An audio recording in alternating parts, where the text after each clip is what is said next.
thank you. Thank you for being here. For me, it's the first time that I do a talk, especially about my photography. I'm Italian, as you can hear from my accent, so bear with me if I do some grammatical error or I don't speak a perfect English. So I'm starting just introducing who I am. I was born and aged in Italy. I'm saying that because I came here in New York. I was 42, 5 years ago, a little more than 5 years ago. I have a master's degree in architecture, but I never did architecture in my life. I used to work in my own web agency in Bologna, in Italy. After that, I worked as a consultant for many years in Italy before coming in New York. And coming in New York, I started working as a user experience and user interface designer. It's a weird word, but it basically is designing mobile application, the visual part of the mobile application. So I'm like a native digital, even if I'm like 47 years old. I always work with digital. I moved in New York, and photography in New York take another direction. So I photographed since I was a kid. Since I was 13, I had my first camera, getting from my father. It was a gift. And I started like taking pictures with a film camera, black and white, developed by myself. And there was like that excitement not to discover like new photos that in digital is a little different. You have like much more possibilities, much more easier like retouch, even if with a film you retouch. So that's my passion, and my passion is like driving every single time and minutes that I have in the day to do photography.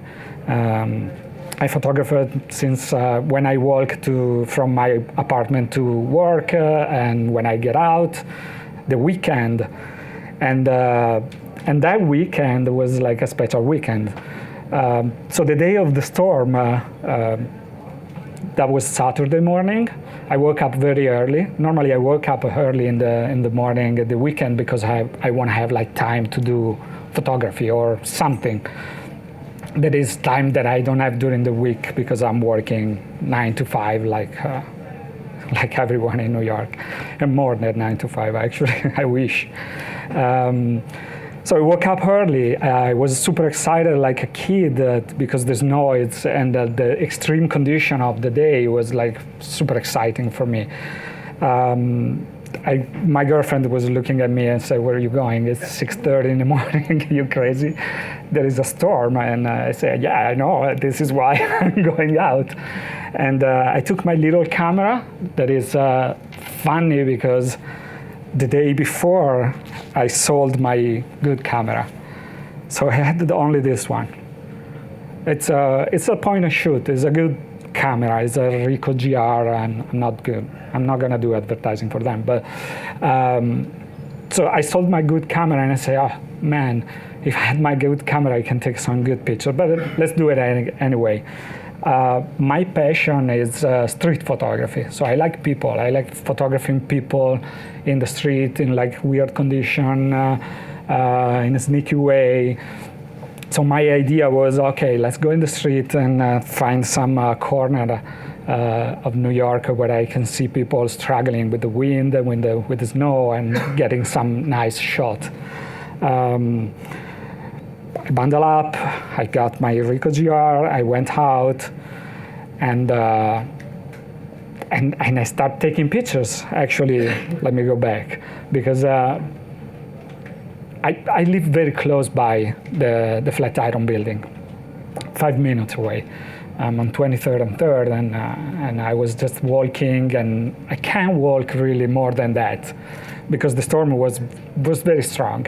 It was cold, but not only the cold. The cold is okay. It's the wind in your face, like it was horizontal snowing, and so I stayed in front of this building. That is an amazing building. I love this building. I study architecture. For me, this building is like an icon of New York. Probably is the first iconic building of New York, to me at least. because the shape, because the position, these two streets connecting together. There is like wind. It's a place where in the past, and I learned this like reading a lot about this building.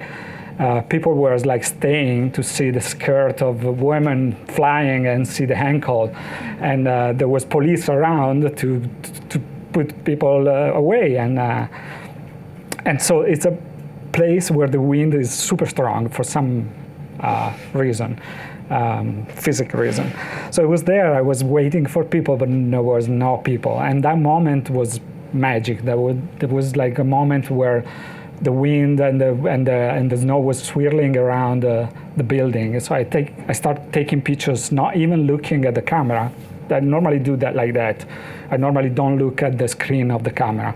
I know where the camera angle take the picture. So I was holding my camera, taking pictures, and then I went back home. And I didn't even look at the pictures that day. So the day after the storm, I start downloading the pictures from the camera, open Lightroom. That is the normal path that I take for like developing my pictures that are digital, but they still need develop. And I posted on Facebook a bunch of them with that one. And I had right away reaction from friends saying, "Oh, that picture is amazing," and pointing that pictures that probably I kind of overlooked.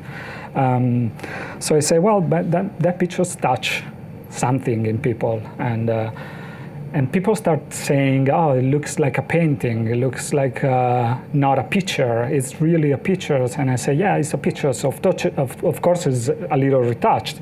I developed that picture, so I enhanced something, tone, contrast. I did some enhancement." I'm not afraid to say that every picture we saw in any magazine is retouched or developed or enhanced in some way. So I start posting that pictures on I have two accounts on Instagram. One is Street Fauna. Street Fauna is my street photography account where I normally post only pictures of people. So I don't want to post that pictures there, even if it's the account where I have more follower. I had 2,000 followers, something like that at the time. Now I have like close to 10,000. So I didn't post the pictures there, and I post on the other account where I have like only friends. And then I started realizing that everybody was pointing at pictures and say, "You have to post the pictures somewhere because it's amazing." Okay, so I start posting that pictures in other places, and one of the by the way, this is the picture. And I start posting these pictures to like an account that is is an account, social account for photographer, where I post only some of my pictures, the most significant or selected by me. And after I post that pictures in I got a lot of likes. In IAM right now, I think it has like 3,000 likes and more than 300 comments. I posted on 500 Pixel. That is another account that I have. I have account everywhere, but I really don't use it too much. I like to explore because it's my job. No, I work in digital world in web and stuff, so I like to try all these social network. And of course, I posted the pictures with hashtag. Very important, posting pictures with hashtag, because right now people are looking for, like, I'm searching pictures through hashtag, searching picture not through your name because nobody know you, right? So I use like Blizzard 2016, Jonas. I was looking around other blog, what are the hashtag that are more effective for like making my pictures visible. But I didn't do a lot about this. Yes, this changed a little bit. If you have 2,000 followers, you get a lot of likes, but it's not like the things that boost your pictures like to the star. So what happened is after I post this picture, this blog, this is Colossal, contact me, write an email and say, we love your picture. We want to have like some insight and tell us the story about these pictures. I say, well, yeah, of course. I didn't know the blog, and then I realized the blog has like 700,000 people following this blog. So it's a blog well known in art and photography, illustration, art design.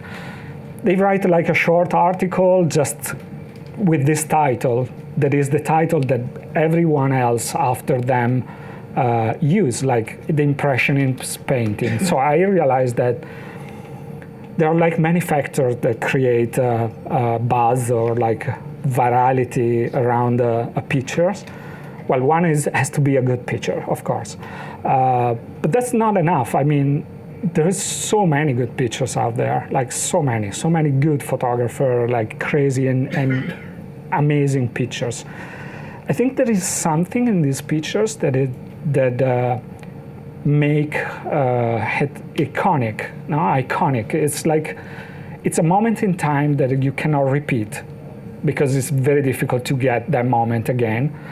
It's an iconic building in that moment in time. The character of the colors and the snow is basically putting these pictures in no time. It can be any like in any time in the world. There are little details, of course. The Sprint logo, it make these pictures today. The halal food cart on the right, it's again something that it's making today. But beside that, and the Apple logo, the Apple TV logo on the left side. But beside that, it can be in another sigle. No, it's not of this time. So this was the first article, and the sharing of this article is unbelievable. It's under 52,000 people share this photo.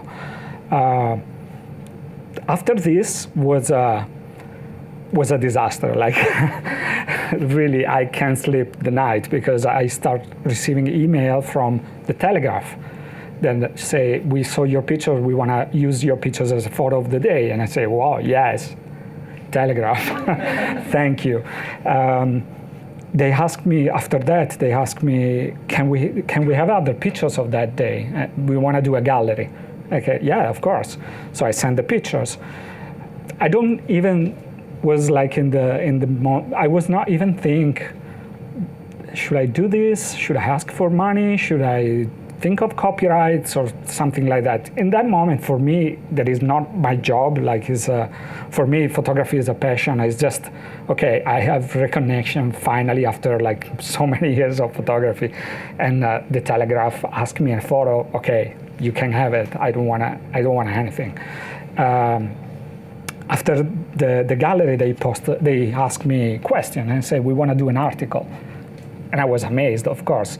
After the Telegraph sent the article online, I mean, after that I lose control completely. Like, my photos was starting being everywhere. So I have like Petapixel, there is a blog about photography. My Modern Math is a blog about art. I Am, there is the social network where I post the pictures. We want to have like an interview, and they did a long interview, very nice interview where like they asked me like all the background of that pictures. 500 Pixel, Creative Boom, Urbanist, Lost and Minor. I have like French journal, French magazine want to write articles. This is another French magazine. And then Saatchi Gallery. Saatchi Gallery is one of the most important gallery in London, like in the world probably. They posted, and after 10 minutes, he has like 8,000 likes. And when you get to this point, you lose control of the pictures and you don't sleep at night. And this is why I got the flu, where I'm like recovering. My voice is still cut because I started like replying email, writing answer to interview. My friends in Italy were like discovering after a week or two, newspaper in Italy start writing about, and my city, my mayor of my city is a little town, of course, write me personally and say, okay, it's totally crazy. So that it's everywhere in Russia, Japan, everywhere, absolutely everywhere, and all the title are like getting this idea to like is a impressionist painting. I don't know if I agree. Impression is a little different.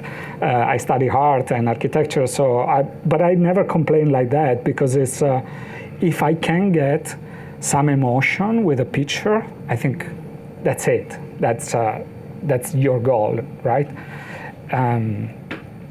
And this is the Italian ones that they did 2-3 pages in a magazine, in a real magazine, paper magazine. There are gonna be like 2 or 3 magazines printing the pictures in France, in Germany, and in Italy. And so, yeah, after a week, I went back, and well, I'm passing by every day there. This is the reality of the fact. And I realized, I knew that space is a gallery, it's an art gallery. It was an art gallery, actually. The funny thing is, like, I always saw this gallery, I never know how this works. Is print, is not, what is the relation? So I saw people inside the gallery that morning. Well, that was like, this photo is the night, but I passed by in the morning. So I knock on the windows because it's like an aquarium, and I show the pictures to that picture to the woman that was inside, and she was coming in. So I went in and I met this woman. This woman is the curator of this space. This space is owned by Sprint and was given to Cheryl McGuinness, is the name of this woman, for free 5 years ago to make something for the art, no? And she worked hard for free to create event, art exhibition, not really exhibition, but mostly installation. And I think everybody saw something there, like some installation, some art installation. Funny things, that installation is called Snowflakes. And the artist, I met also the artist, that she's a young woman. We become friends and we say we need to do something together. They want to use my photo. We start talking about the gallery. She started talking, told me like a very interesting story about this space. She told me that she was very sad because that space is gonna close this year. Sprint is gonna not renew this agreement. There was a verbal agreement. There was nothing written. And she was sad because, you know, I spent 5 years of my life here, and to create something for the people is the only art space that is visible. It's not like under a wall. Normally, you don't enter on galleries because, yeah, there's some kind of, I don't know how to say, like, galleries are like a little space that you want to enter only if there is an opening, maybe. So free wine, something like that. Otherwise, you don't really go in galleries during the day. But this gallery is in front of the face of 500,000 people every day that pass by there. So it's like crazy. And I say, wow, that's crazy. We should do something. We should do something about this space, since my photo is taking so much attention, and you have like, and Sprint contact me. by the way, in all this craziness. The PR agency of Sprint, actually, not Sprint directly. And they want to use, they ask me, can we use your pictures on our Instagram account? And I say, no, because I have a better idea. I think just using on your Instagram account is a little, it's something that is going to expire in a week, right? And you're going to get maybe 100 followers more. What's the, like, it's not worth it. I think I have a better idea. And my idea, actually, this is all other things. My idea was like using these pictures to getting attention for me, of course, write a nice story where Sprint realize how important that space is for the art and decide to keep it alive. Very simple, right? Like, we saw your pictures, it's an amazing space. We didn't realize how important it was for the city and people love it. We decided to keep it open. It's something that New York Times can write about. So I talk with these people, and I ask actually to talk with them and say, I have this idea, can I talk with you? Yeah, of course. So we had like this video call where I invited also the gallerist. And I say, guys, I have this idea, blah, blah, blah. It's a win-win for everybody. Like, there is no better advertising for you than this. There is no better things for the gallerist because it's gonna keep her like baby alive. And I get the attention that I get, whatever it is. I love art. My father is a painter, so I grew up around art.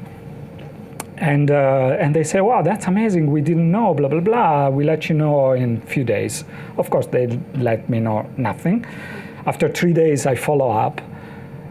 And I say, any thoughts? And they said, oh, yeah, we decided to not use this picture for our social network. And then I realized, well, they didn't understand the concept. They didn't get, like, you don't reply like that.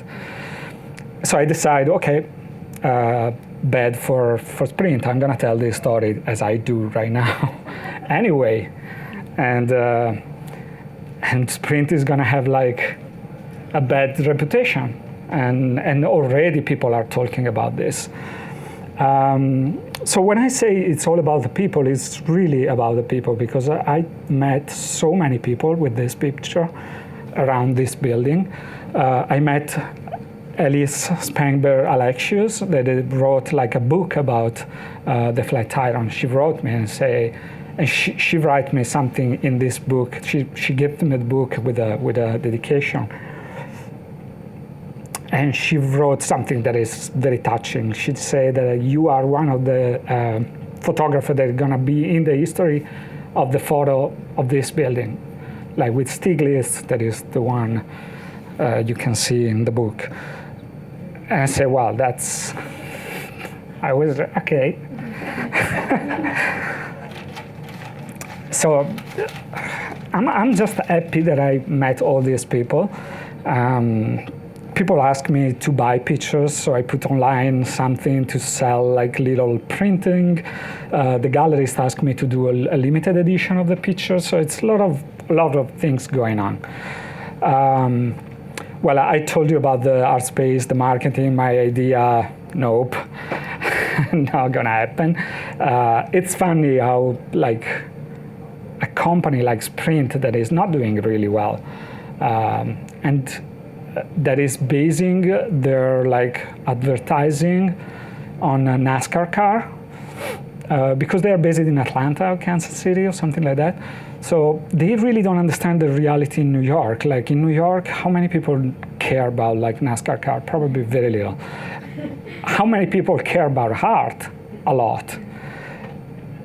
So they are like wasting an occasion, I think. So how well, that was like, of course, these things is happening in an organic way, no? Or when it starts like being viral, it's viral. You don't have control on that. People are posting and writing whatever. But there is some work you have to do, or at least I thought that I had to do to keep it alive. So I start like tweeting ideas and tweeting information about these pictures. I start replying a whole email, doing networking. So I think if anyone is interested to a recipe to make like a pictures viral, I think there is a little work on your site that is like making the pictures visible and searchable in some way. But at the same time, there is like something that you have started to do after that. That is like keeping the pictures alive, replying to people that you think makes sense to reply. Like crazy people write to me. Any kind of proposal from any part of the world, like people from Barcelona want to say, oh, can you send us the high resolution pictures we want to print on stuff in our stores? And I say, no, why I should send you the like sending the high resolution pictures, even if you are like the owner and the copyright, and you still have the copyright of the picture, you lose control. You don't know what's going on in Barcelona. I mean, I have friends actually in Barcelona, so they can they can check. But so basically, no sleep, really. Like sleeping 2 hours a night for at least the 3 weeks after this event. Right now is like, of course, going down. Actually, now I can really discriminate what is important or not, and I start taking care of like these pictures, like copyright, registering the copyright of the pictures.